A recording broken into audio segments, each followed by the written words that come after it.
Je dirais simplement que dans les pays, généralement dans les pays de tradition PPP, et il faut dire que ça a été sans doute dit que les PPP se sont développés plutôt dans les pays du common law, c'est-à-dire dans les pays anglo-saxons, et donc avec une culture juridique et administrative différente de la nôtre, du moins jusqu'à maintenant, puisque nous, c'est plutôt pour des raisons historiques, le modèle un peu de l'Europe du Sud, en particulier le modèle français. Et que le modèle français, évidemment, ne connaît pas beaucoup les PPP au sens strict du terme. Ils connaissent les concessions et que cet héritage-là a fait que les Français eux-mêmes ont commencé à faire l'apprentissage du PPP dans les années 2000, finalement. C'est l'ordonnance 2004, etc. Et ils ont eu aussi des déboires dans cette affaire parce que quand on n'a pas suffisamment de tradition et de savoir-faire, évidemment, on se trompe. Et il suffit de rappeler le rapport de la Cour des comptes française d'il y a 2 ou 3 ans, de 2008, je crois, qui fait un bilan assez critique de l'expérience de l'ordonnance de 2004 sur les PPP et le bilan plutôt jugé négatif pour les collectivités locales du moins, pour les projets locaux, puisque la question de développement régional et local a été évoquée. Donc il faut quand même rappeler ça, et à partir de là, évidemment, on ne peut pas juger une loi de manière, je dirais, ni trop critique, ni trop favorable, parce que nous faisons un peu l'apprentissage. Pour le rappel, en 2008, Serratov le sait, je ne sais pas si Mme Ciel est encore là, quand on a mis en place ce projet de loi sur les concessions, l'idée qui était, je sais de quoi je parle par rapport à ça, on croyait qu'avec cette loi sur les concessions, on a réglé l'affaire des PPP, alors que, sauf si apprendre la notion PPP de manière très générique, c'est différent quand même, c'est relativement différent. On peut dire que la concession pourrait être la variante un peu franco-française de tradition droit français des PPP. Et donc, on s'est rendu compte que c'était une loi qui n'était pas suffisante, ou loin d'être suffisante, qu'il fallait réellement légiférer sur les PPP. C'est dans ce cadre que s'intègre donc ce projet. Maintenant, peu importe la qualité, la loi, je pense, a un certain nombre de qualités, mais évidemment aussi, comme toute loi finalement d'apprentissage, comme toute loi à les défauts de la jeunesse, on peut y revenir dans les débats. Évidemment, il y a une question effectivement et nous sommes dans un lieu où il y a des chefs d'entreprise, l'idée que j'ai souvent entendue que c'est urgent d'encadrer juridiquement cette question. Et je ne suis pas très favorable, à vrai dire, à cette idée-là. Pourquoi ? Parce que je crois que chez les spécialistes de tout ce qui est contrat et montage contractuel, j'aime beaucoup cette phrase d'un grand spécialiste qui dit la contractualisation ou l'élaboration, les montages contractuels, c'est l'imagination en action. Et si vous mettez un cadre juridique, vous risquez de rigidifier cette imagination. Et les pays anglo-saxons, d'où vient le PPP, n'ont pas beaucoup de législation. En réalité, les contrats PPP dans ces pays-là sont des contrats extrêmement détaillés, très très longs, parfois des centaines de pages, mais il n'y a pas de cadre juridique rigide assez développé. Et il suffit de voir nos premières expériences, justement à la centrale de Rades, où le contrat a été extrêmement, etc. Donc 2 mots, voilà, c'est ce que j'ai voulu dire. Donc aujourd'hui, les PPP, évidemment, font débat un peu partout dans le monde, dans notre pays ici. Et c'est pour cela que je ne suis pas très favorable à la loi, parce que laissons un peu l'imagination fonctionner, faisons des expériences. Nous allons avoir dans la Constitution, et ça vient d'être rappelé un peu, le local et le régional, avec les nouvelles régions et les collectivités locales, avec un principe de libre administration, d'autonomie, etc. Et donc, moi je pense que l'utilité aujourd'hui et la priorité des priorités, c'est la formation dans ce domaine. Que l'administration, comme d'ailleurs nos entreprises privées, ait un peu suffisamment d'empowerment, de capacité de négocier justement, de concevoir et de défendre nos intérêts, parce que nous faisons, et ce que nous avons fait jusqu'à maintenant, et nous avons eu des expériences, c'est pourquoi si Kamel, je comprends qu'il soit peut-être parfois moins enthousiaste, puisqu'il connaît peut-être de près le passé, on a fait un peu de bricolage et on a, outre les aspects corruption, on a eu des erreurs qui ont engendré parfois des blocages, etc. Donc nous faisons des bricolages juridiques, nous faisons de l'apprentissage, soyons prudents. Moi je me méfie aussi à ces tendances, et je me rappelle sur cette question-là, un très grand spécialiste européen, lors d'un grand colloque sur l'État et le développement, la problématique des PPP en Afrique, et a conclu en disant, dans son rapport de synthèse, faites très attention. Nous, les pays riches, on peut se permettre de se tromper. C'est-à-dire qu'on peut, d'abord, il a dit, sur un plan de politique économique, on peut faire un peu de socialisme, et puis on dit ça ne marche pas, on va tenter le libéralisme, on va tenter le keynésianisme, on peut tenter, etc., le néolibéralisme, mais nous avons toujours les moyens de nous rattraper. Les pays en développement, c'est beaucoup plus délicat. Quand on se trompe, le coup est beaucoup plus gênant, et c'est pour cela, moi je plaide pour la prudence, parce qu'effectivement, la situation de notre économie aujourd'hui est extrêmement fragile, et donc on doit d'abord renforcer les capacités de négociation de notre administration, de nos entreprises, parce que surtout que les projets les plus lourds, généralement, c'est avec des partenaires étrangers, et c'est sur financement international.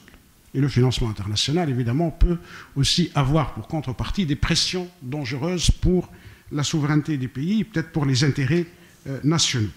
Je ne veux pas monopoliser beaucoup la parole, mais j'ajouterai quand même, dans ce bilan, très rapidement, ça n'a pas été peut-être dit, l'intérêt des PPP. L'un des intérêts, c'est bien sûr la fertilisation croisée public-privé, c'est-à-dire un savoir-faire du privé qu'on pourrait faire diffuser dans le public. Et ça, c'est important. C'est aussi introduire dans l'administration publique, dans les services publics, la culture de la performance qui est un peu moins présente, comme on le sait, dans l'administration publique.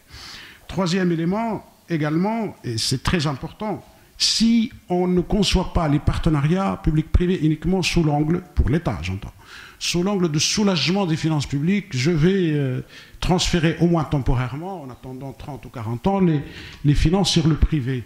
Mais il ne faut pas avoir ce regard étroit et réducteur. Moi, je pense que c'est aussi une culture, effectivement. Ça vient d'une autre culture. Dans la culture que nous venons construire aujourd'hui, la culture démocratique de négociation, de concertation, qui tranche avec l'autoritarisme et l'unilatéralisme, eh bien, évidemment, les PPP, les partenariats, veut dire des débats, des négociations, des concertations entre partenaires. Et là, l'État lui-même ou l'administration apprend à être moins autoritaire et davantage à l'écoute des autres. Et ça ne peut être que bénéfique. Mais on le sait aussi que, et les expériences sans doute ont été évoquées ce matin, que le bilan est plutôt mitigé sur le plan international. Il est très mitigé. Et on peut dire que là, s'il y a quasiment un accord, à ma connaissance, au moins dans la littérature que j'ai vue, que ce soit les gens très favorables ou très critiques, que globalement, sur le long terme, sur le plan financier, là encore pas l'économique, hein, je m'arrête au financier, globalement sur le plan financier, les partenariats publics-privés sont plus coûteux pour le public, pour l'État, que pour le privé. Ça, c'est à peu près une règle générale, même les plus grands déficits. Pourquoi? Tout simplement, je dirais, pas en raisonnement de grands économistes, si je suis un privé pour avoir des prêts, des financements bancaires, j'ai besoin, les taux d'intérêt dont je peux bénéficier sont souvent plus élevés que les intérêts, les facilités dont peut bénéficier une personne publique ou une administration. Donc cela engendre un coût plus élevé en termes de coût de taux d'intérêt et donc de coût global de l'opération. Deuxièmement, moi, le privé, évidemment, c'est tout à fait logique. Si je m'investis, j'entre en partenariat, je cherche à gagner de l'argent. Et donc, il y a et la marge bénéficiaire du partenaire privé et le surcoût engendré par le financement bancaire.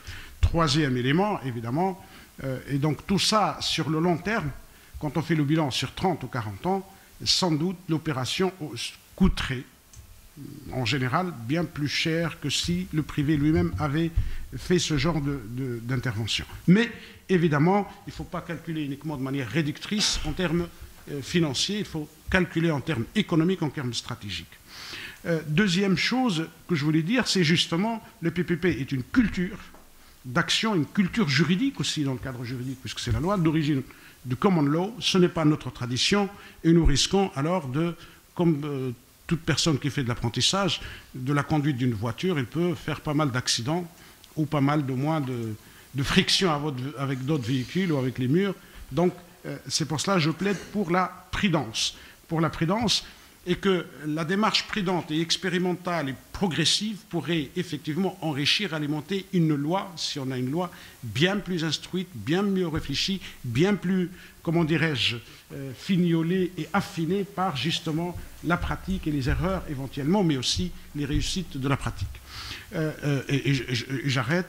2 mots. Et donc sur le plan financier, c'est plus coûteux, mais il ne faut pas justement regarder uniquement sur le plan financier.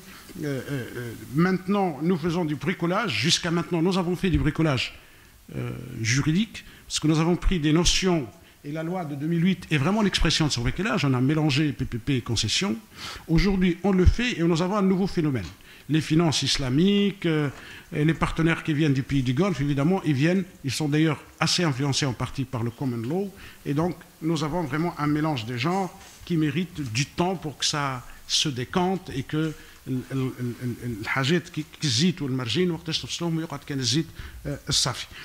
voilà donc ce que j'ai voulu dire. Je dirais aussi un rappel de loi PPP, donc nécessaire. Oui, sans doute, parce que la loi régule, la loi protège les droits des uns et des autres, la loi, etc. Mais faut-il qu'elle soit une loi bien réfléchie, bien faite, et qu'elle soit, à mon avis, peu bavarde.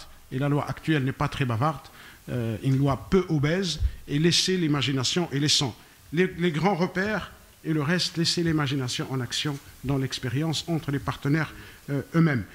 Aujourd'hui, il faut donc laisser la liberté d'imaginer et d'inventer, le contrat étant, comme je l'ai dit tout à l'heure en commençant, par excellence l'imagination en action. Ça engage le pays sur le long terme en plus. Les contrats de PPP sont, par distinction, tous les autres contrats comme les marchés publics, c'est sur 15, 20, 30, 40, voire 50 ans. Et là, ça engage l'avenir. On ne peut pas se permettre aujourd'hui de se tromper. Donc, je suis de ce point de vue je plaide plutôt pour la prudence. Et pour la dimension régionale et locale, évidemment, on le sait. Le diagnostic est en train d'être fait, on le connaît tous d'ailleurs. Le local chez nous est très peu outillé en matière de capacité, de taux d'encadrement de personnel qualifié. Et donc, il y a moins de personnel qualifié. Et si on ouvre les PPP à des régions naissantes, qui n'ont pas de tradition d'autonomie, où c'était l'autoritarisme, le centre qui gouverne tout, aujourd'hui, ils ont la liberté de gestion par la Constitution, mais elles n'ont pas ni les capacités, ni les compétences suffisantes pour se lancer immédiatement. Soyons donc prudents. La question est certes très intéressante, séduisante, mais moi je me méfie des effets de mode, parce qu'il y a un peu de mode aussi dans ce discours ambiant où on a tendance à regarder que le côté rose et d'oublier qu'il y a derrière peut-être le côté pile, il y a le côté face. Soyons prudents, réfléchissons davantage.